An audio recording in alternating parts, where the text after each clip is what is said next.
Buenas noches, bienvenidos una noche más. Hoy sábado 24 de junio de 2023. Así que nada, buenas noches a todos, bienvenidos. Buenas noches, Jessica. Buenas noches, Trigo. Buenas noches a toda la sala. Que no lo tenía cerca. Te veo. Bueno, pues nada, buenas y calurosas noches, por lo menos aquí en Sevilla, que estamos ahora mismo, por lo menos a 30 y tantos grados largos, a las 10 de la noche. O sea, a 34 grados a las 10 de la noche. Mira que acaba de oscurecer hace un momento.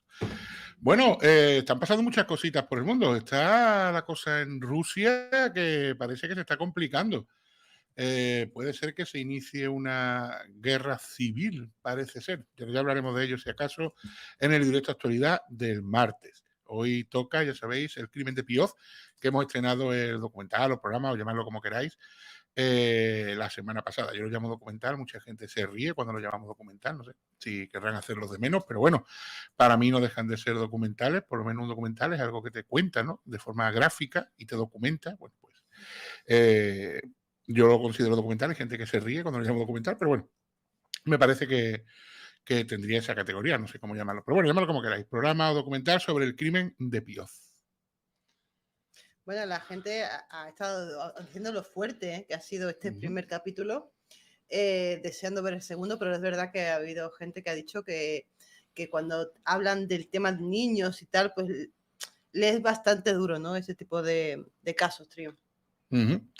Pues sí, la verdad que sí, que es bastante duro. Yo diría que uno de los, si no, es que, claro, es que lo que sucede es que cuando ves un caso así, porque me lo decía mucha gente y se parece mentira, que con el crimen tan, le puedes bajar la intensidad, ¿eh?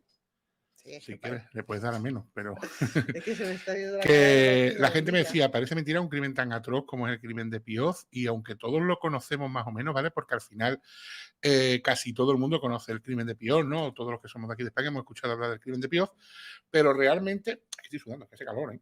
Pero realmente es un crimen que se conoce, pero no en profundidad. Y yo creo que eso es debido a lo rápido que se solucionó, ¿no? Lo rápido que el crimen llegó a tener resolución, ¿no? La investigación fue muy rápida, se dio muy rápido con el asesino y eso yo creo que contribuyó a que no existiesen teorías raras o teorías conspiranoicas y tal, porque el crimen se prestaba a ello. En el crimen en un primer momento, cuando los cuerpos aparecen aquel 17 de septiembre, que por cierto el 17 de septiembre es mi cumpleaños, fijaros la casualidad, pues cuando los cuerpos aparecen aquel 17 de septiembre de 2016, se tiende a la especulación. Ustedes tenéis que entender una cosa. Yo me llamaba mucho la atención cuando hablaba con Beatriz Osa. Beatriz Osa es la periodista, que además es periodista de La Sexta actualmente, editora de sucesos, y además tiene un libro buenísimo sobre el caso de Pioz que se llama Olor a muerte en Pioz, que de hecho nos hemos basado en el libro para muchas de las cosas que viene en el documental, y bueno, lo narra ella, ¿no? También el documental, así que de verdad de aquí muy aconsejable todo aquel que se quiera adentrar más en el crimen. En la caja de descripción tenéis el enlace por si queréis escribirlo en Amazon, ¿vale? Bueno, pues sigo contando. Cuando hablaba con Beatriz, a mí lo que me llamaba mucho la atención, porque luego realmente cuando ves cómo actúa la familia de Carlos, de Marco, bueno, Carlos no era, bueno, del chico asesinado, de Marcos y de Janaina, que me sabía mejor el nombre de ella que de por un momento me he quedado en blanco. La familia de Marcos y la familia de Janaina, cuando sucede el crimen, parece mentira que los ven muy allegados, no los ven muy próximos a ellos. Y es más, Juan Frank, por ejemplo, el hermano de Marcos, se viene directamente aquí a España y sobre todo para desmentir, porque él viene para desmentir lo que se estaba hablando, ¿no? Porque en un principio la gente decía que si sicariato, que si por deuda del hermano, etcétera, etcétera. Entonces, claro, cuando ves esa cercanía, ¿no? Podríamos decir, lo que a mí me llamaba la atención, y se lo preguntaba a Beatriz, yo le decía, yo decir, pero un mes sin saber nada y nadie hace nada, o sea, nadie da la voz de alarma, nadie dice, oye, que no contactamos con nuestros familiares de hace un mes y tal. Y claro, ya me lo contaba de una forma muy comprensible, y además la habéis escuchado en el documental, imagino, y es el hecho de que ellos estaban de mudanza, podríamos decir, ¿no? Ellos se acababan de mudar al chalet de Guadalajara, al chalet de Pioz, allí en la Arboleda. Tenían ese tránsito, ¿no? Y tal. Entonces, claro, ellos le achacaban a ese corte de comunicación también que viven en Brasil, no viven en España. Imagino que también las llamadas pues las limitarían por el tema del dinero, ¿no? Porque no sé yo cómo iría el roaming con Brasil, pero imagino que serían llamadas bastante caras. Y además, la familia de Marco y Janaina aquí en España estaban pasando un momento de apuro económico. Eso lo reconocen los empleados del asador donde trabajaba Marcos, lo dicen, ¿no? Que estaban en un apuro económico, o sea, ellos en los que tuvieran deudas, porque bueno, él tenía una deuda con una empresa que montó anteriormente, pero sí que pasaban apuros, ¿no? Él siempre pedía 10 euros o 20 euros para el transporte, para la comida.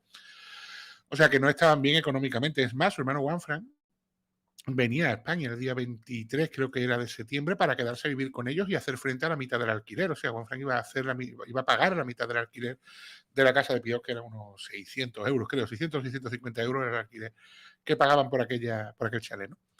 Pero no llegó a venir, ¿no? Porque iba a venir el 23 de septiembre y bueno, y el crimen ocurre, o sea, descubre los cuerpos el 17 de septiembre, ¿no? Es más, la familia tenía previsión de pasar las navidades todos juntos en ese chalet, estas navidades, las navidades del 2016 al 2017, ¿no? Pero bueno, al final eso no se da. Entonces a mí me llama mucho la atención eso, el hecho de que nadie hubiese dado la voz de alarma. Y luego le pregunté por el tema del trabajo, ¿no? Porque como en el trabajo, al ver que falta un día, que falta 2 días, que no llega. Y entonces me comentó que Marcos estaba en el trabajo de forma, que no era un trabajo fijo, un puesto que llevase mucho tiempo, sino que era algo más, digamos, casual, no era tiempo completo, era tiempo parcial, en fin, eso pues hizo que tampoco en el trabajo pues le diera mucha importancia, igual ha encontrado algún trabajo. Yo imagino, que esto no me lo ha dicho nadie, pero imagino que a lo mejor era un trabajo en el que cobraban al día, cuando acababan de trabajar le pagaban la jornada y punto, y probablemente por eso tampoco lo echaron en falta, porque cuando te tienen que pagar la mensualidad y no llegas a cobrarla, pues ahí normalmente sí levantas sospechas que dices tú, oye, este tío no venía a cobrar, qué cosa más rara. Entonces yo imagino que sería un trabajo de eso, ¿no? De que a lo mejor le pagaban día echado, día cobrado, y probablemente por eso nadie dio la voz de alarma, ¿no? Pero bueno, a mí me seguía resultando raro. Y también el dueño del piso, el dueño de la casa, que ve que pasa un mes y no le pagan el alquiler, ve que pasa otro mes y tampoco se lo pagan, ¿no? Pero es cierto que por lo visto Patrick se hace con el móvil de su tío y le manda algunos mensajes al dueño de la casa diciendo, oye, no te voy a poder pagar este mes, espera el mes que viene, te pago a finales, en fin, cosas así, ¿no? Bueno, ¿qué comenta la gente? Ahora seguimos hablando del crimen. Bueno, la gente no ve motivos realmente para pegarse un mes sin saber de su propia familia, tanto la de ella como la de él, ¿no? Lógicamente, hoy en día que hay tantas formas de conectarse, ¿no? Porque, bueno, pues Claro. antes es verdad que a lo mejor pues por el teléfono había que buscar una cabina de teléfono, era un poquito más extraño, ¿no? Para contactar, ¿no? Por carta incluso, pero hoy en día por WhatsApp y tal, pues la gente se extraña realmente porque, hombre, puedes estar muy ocupado por una mudanza, pero un mes y además 24 horas, algún segundo tendrás para decir, oye, mira, que estaba liado durante todo el día y claro, el problema es que no estaban en el mismo país, estaban muy separados, Eso no te iba a decir, podían acercarse también. que tampoco es tan fácil, ¿eh? O Claro. sea, no es tan fácil cuando te pones a buscar contactos de gente que pudiera conocerlos y tal. Lo que sí más llama la atención es quizás, ya no el hecho de que no preguntasen a lo mejor, porque a lo mejor no tenían el contacto del trabajo de Marcos o no tenían el contacto del dueño de la casa, pero el propio Patrick, que sabían que vivía en Madrid o que vivía en España y que tenía contacto asiduo con ellos, ¿no? O sea, es raro que no le pregunten al propio Patrick y le digan, oye, ¿sabes algo de tus Claro. tíos y tal? Aunque creo que sí hay alguna llamada por ahí que le preguntan y dicen, no, pues hace 2 meses que se mudaron y no sé nada y tal. Pero bueno, que la verdad que eso sí me llama mucho la atención. Y luego también tienes que tener en cuenta otra cosa muy importante en el caso, es que cuando la policía empieza a investigar, la Guardia Civil en este caso empieza a investigar, ellos lo primero, la verdad que dura muy poco tiempo esa teoría, pero ellos lo primero que piensan, lógicamente, es o en sicariato, o en temas de droga, o en temas económicos, ¿no? De deudas económicas y demás. Pero claro, como decía el juez instructor, dice, si es que lo que pedía eran 10 o 20 euros, nadie mata a nadie por 10 o 20 euros, además era un tío que lo devolvía, ¿no? O sea, que no se quedaba con esos 10 o 20 euros. ¿No? Pero bueno, claro, eso ya al principio no lo saben, ellos al principio pues sospechan del tema económico, el tema del sicariato. De hecho, no saben que existe un sobrino que se llama Patrick Nogueira, ni que vive también en España, ni que tiene nada que ver con ellos, ¿no? Ellos lo que tienen muy claro o lo que perfilan desde un primer momento es que la persona que entra dentro de la vivienda aquella tarde o noche o día, cuando se producen los crímenes, porque luego os voy a decir cómo sitúan ellos el crimen, eh, tenía que ser conocido de la familia porque no hay nada forzado, ¿vale? No hay puertas forzadas, no hay signos de que se Ujú, hayan forzado cerraduras. Entonces, claro. ellos tenían muy claro que la persona que entra dentro del domicilio tenía que ser Sí, conocido de la familia. que le abrió la puerta Exacto. ellos a las buenas, se puede Ujú. decir, ¿no? Un momentito. Sí. Eso lo perfilan ellos desde el primer momento, ¿no? Sí, pero es lo que están comentando por aquí. Es verdad que, bueno, ellos tenían una relación bastante buena, ¿no? Entre la familia de Ujú, Brasil y ellos aquí. De hecho, esta periodista que sale en el documental lo explica, ujú. que le mandan muchos vídeos de los niños, Sí, de la barbacoa, de la piscina, de tal, que son asiduos realmente a ver, a mandarse cosas, vídeos y saber, ¿no? De entre ellos, ¿no? También es verdad que nadie se va a esperar que un familiar claro. haga esta barbaridad, lógicamente. Pero no vayamos a olvidar que este hombre ya apuñaló a su profesor Sí, de eso de vamos ahí, aparte, de ¿no? eso vamos a hablar ahora. Muchas gracias, Roser, por el Bizum. Muchísimas gracias, de verdad. Muchísimas Muchas gracias. gracias. No sabéis lo que ayudáis con estos aportes. Seguimos. A ver, la primera línea de investigación, vuelvo a repetir, es el sicariato o deuda referente, de que tenga deudas este hombre y que hayan terminado con ellos por este tipo de motivos, ¿no? Pero, claro, no cuadraba. Hay que tener en cuenta también que imaginaros a los investigadores. Los investigadores, os voy a decir por qué ellos piensan que la familia está huyendo de algo. Y es que tiene su sentido. El sentido es el siguiente. Ellos se mudan a una zona, que es la Arboleda, una urbanización fuera del núcleo urbano, digamos que en medio del campo, a 2 kilómetros de la parada de autobús más cercana, a 2 kilómetros, ¿eh? Y Marcos tiene el trabajo a 40 kilómetros, lo tiene en Madrid, ¿vale? O sea, y Marcos no tiene coche propio.